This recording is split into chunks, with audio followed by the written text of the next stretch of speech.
नमस्कार, आप देख रहे हैं द सुगम जी। यहाँ पेश हैं शनिवार 18 फरवरी राजस्थान प्रदेश के आज की टॉप 10 बड़ी खबरें। आज हो चुकी हैं हिंदू पंचांग की फाल्गुन माह और कृष्ण पक्ष की त्रयोदशी तिथि और बात कर लेते हैं राजस्थान प्रदेश की आज की टॉप 10 बड़ी खबरों की। बड़ी खबर, राजस्थान में कब्ज की दवाई से बनाया दूध पनीर 5 साल में 12 लाख लोगों तक पहुंचा। इतना खतरनाक कि हार्ट अटैक, लकवे तक की बीमारियां हो सकती है। राजस्थान में कब्ज की दवा से दूध और पनीर तैयार कर सप्लाई किया जा रहा था। 5 साल से अलवर जिले में मिलावट का यह खेल चल रहा था। 12 लाख लोगों तक ये मिलावटी दूध और पनीर पहुंचाया गया है। सबसे डरावनी बात यह है कि मिलावटखोर इस तरह से मिलावट करते थे कि किसी रिपोर्ट में भी इसका खुलासा नहीं हो रहा था। सरस डेयरी तक भी ये नकली दूध पहुंच रहा था। सरस डेयरी को शक था तो लेकिन सैंपल की जांच में ये दूध शुद्ध साबित हो रहा था। ऐसे में मिलावट की जड़ तक पहुंचने के लिए सरस डेयरी और फूड विभाग ने अलवर में रामगढ़ थाने के बहादुर रोड पर एक बंगले में छापे मारा।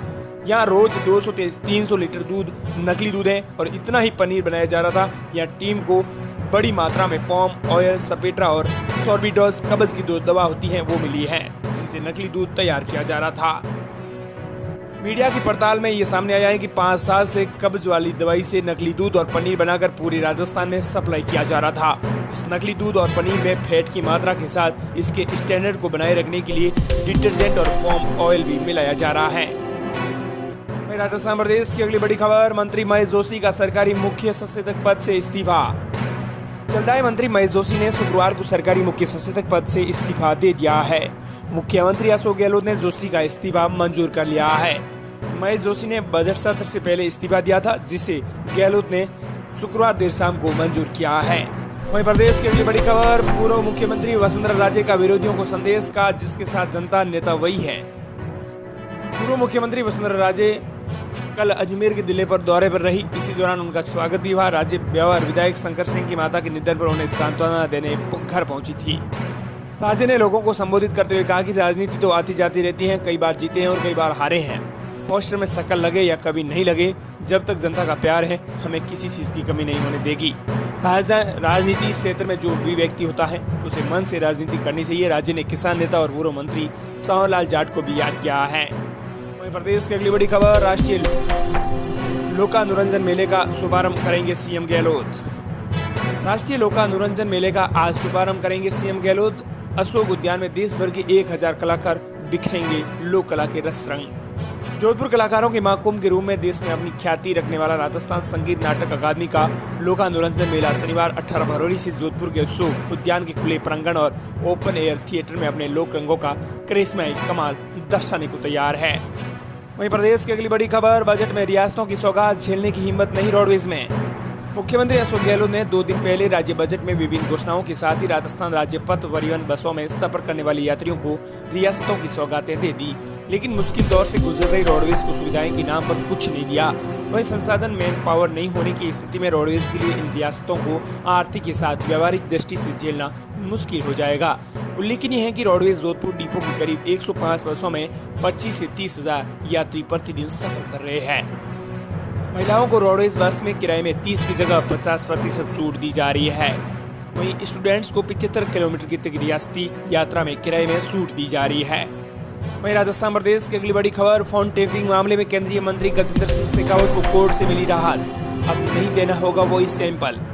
राजस्थान में गहलोत सरकार गिराने के कथित षड्यंत्र के आरोपों में केंद्रीय जल शक्ति मंत्री गजेंद्र सिंह शेखावत को न्यायालय से बड़ी राहत मिली है। कोर्ट ने अधीनस्थ अदालत के उस फैसले को बरकरार रखा है जिसमें एसीबी को शेखावत का वॉइस सैंपल लेने की इजाजत देने से इनकार कर दिया गया था। इस फैसले के खिलाफ एसीबी ने ऊपरी अदालत में याचिका लगाई थी। अदालत ने शुक्रवार को याचिका खारिज कर दी है। अदालत के इस फैसले के बाद अब केंद्रीय मंत्री गजेंद्र सिंह शेखावत को वॉइस सैंपल देने की जरूरत नहीं होगी। अदालत ने एसीबी को फटकार लगाते हुए कहा कि एसीबी ने भंवरलाल शर्मा के जिंदा रहते उनके वॉइस सैंपल देने का तो कोई प्रयास ही नहीं किया था। राजस्थान प्रदेश की अगली बड़ी खबर, बेंगलुरु में सीएम फेस पर बोले सीएम सचिन पायलट, पार्टी सही समय पर सही निर्णय लेगी। राजस्थान के पूर्व डिप्टी सीएम सचिन पायलट ने बेंगलुरु में प्रेस वार्ता की। एक सवाल के जवाब में सचिन पायलट ने कहा कि राजस्थान में मुख्यमंत्री के चेहरे पर पार्टी सही समय पर सही निर्णय लेगी। पायलट ने कहा कि राजस्थान के बारे में जो भी निर्णय लेना है अखिल भारतीय कांग्रेस कमेटी और हमारी लीडरशिप और हमारे नेता सही समय पर निर्णय लेंगे। मुझे पूरा विश्वास है कि सचिन पायलट को सीएम फेस बनना चाहिए। इसके जवाब में पायलट ने कहा कि पार्टी सही समय पर सही निर्णय लेगी।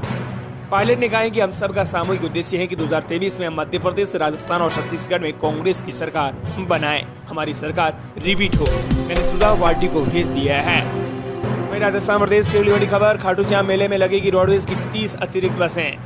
बाबा खाटू श्याम का लक्की मेला 22 फरवरी से शुरू होने जा रहा है। इसी दौरान 30 अतिरिक्त रोडवेज बसें लगाने का ऐलान भी हो गया है। वहीं राजस्थान प्रदेश की अगली बड़ी खबर, केंद्रीय पेट्रोलियम मंत्री हरदीप सिंह पुरी आएंगे राजस्थान के बाड़मेर जिले में। 21 को जोधपुर से आएंगे पसपदरा बाड़मेर रिफाइनरी का करेंगे निरीक्षण। देश की सबसे बड़ी निर्माणाधीन बाड़मेर पसपदरा रिफाइनरी का तेजी से कार्य चल रहा है। रिफाइनरी के कार्य को देखने के लिए केंद्रीय पेट्रोलियम, प्राकृतिक गैस एवं आवास और शहरी मामले विभाग मंत्री हरदीप सिंह पुरी बाड़मेर आएंगे। केंद्रीय मंत्री अपने एक दिवसीय दौरे को लेकर 21 फरवरी को जोधपुर से पसपदरा पहुंचेंगे। वहीं राजस्थान प्रदेश की अगली बड़ी खबर, फरवरी में अप्रैल जैसी गर्मी, तपने लगा सूरज। बाड़मेर में मौसम ने एक बार फिर पलटी मार दी है। अचानक तेज गर्मी बढ़ने लगी है, सूरज तपने लगा है और धूप अब चुभने लगी है। तापमान 38 डिग्री के आसपास चल रहा है। फरवरी में अप्रैल जैसी गर्मी तेवर दिखाने लगी है। 5 दिनों में दिन का तापमान में 8 डिग्री बढ़ा है। वहीं रात के तापमान में भी 5 डिग्री की बढ़ोतरी हुई है। दिन रात के तापमान में 21 डिग्री का अंतर दर्ज किया जा रहा है। अचानक आई गर्मी ने लोगों का हाल बेहाल कर दिया है। प्रदेश में मौसम ने एक बार फिर पलटी मार दी है। सूरज तपने लगा है और धूप चुभने लगी है। वहीं राजस्थान प्रदेश की अगली बड़ी खबर, दुल्हा दाढ़ी में आया तो लौटा दी जाएगी बारात। प्रदेश में एक बार युवाओं ने मिलकर एक ऐसा योजना बनाई है कि समाज के लोग वापस लौटा देंगे बारात, क्योंकि युवाओं ने शुरू किया है विरोध। सवाईमाधोपुर में लड़कों को शादी करनी है तो अब दाढ़ी पूरी कटवानी होगी। बड़ी दाढ़ी के साथ बारात लेकर आई तो वापस लौटा दिया जाएगा। कुमाऊं समाज का यह दावा है कि पश्चिमी सभ्यता के बढ़ते प्रभाव को रोकने और भारतीय संस्कृति को बढ़ावा देने के लिए यह फैसला किया गया है। वहीं राजस्थान प्रदेश की अगली बड़ी खबर, पूर्व सीएम वसुंधरा राजे के पहुंचने से पहले फायरिंग। राजस्थान की पूर्व मुख्यमंत्री वसुंधरा राजे के पहुंचने से 15 मिनट पहले स्वागत स्थल के पास फायरिंग हो गई। स्वागत में खड़े बीजेपी कार्यकर्ताओं में दहशत फैल गई। फायरिंग के वक्त पुलिस भी मौके पर मौजूद थी, लेकिन फायर करने वाला फरार हो गया। घटना शुक्रवार दोपहर 2:30 बजे अजमेर की खरवा की है। घटना के बाद वसुंधरा राजे का काफिला मंगलियावाद से ब्यावर की ओर निकल गया। मध्य प्रदेश की अगली बड़ी खबर, भाजपा विधायकों ने फिर लिए आईफोन, पहले लौटा दिए थे। भाजपा विधायकों ने अब आईफोन 13 वापस लेने शुरू कर दिए हैं। कई विधायकों ने गुरुवार को विधानसभा में ये फोन वापस लिए हैं। राजस्थान सरकार की ओर से पिछले साल ये फोन विधायकों को बांटे गए थे, मगर भाजपा के सभी 71 विधायकों ने विरोध स्वरूप फोन को लौटा दिया था। इसे लेकर राजस्थान में सियासत भी गर्मा गई थी। विधायकों को आईफोन 13 देने के पीछे सरकार का तर्क है कि अब तक जो विधायक पेपरलेस और अपडेटेड नहीं थे, वे सभी अब अपडेटेड रहेंगे और स्मार्ट बनेंगे। और ऐसा भी माना जा रहा है कि आईफोन में विधेयक, बजट भाषण, राज्यपाल के अभिभाषण के साथ ही विधानसभा की कार्यवाही का विवरण भी मौजूद रहेगा। ये थी राजस्थान प्रदेश की आज की टॉप @ 10 बड़ी खबरें।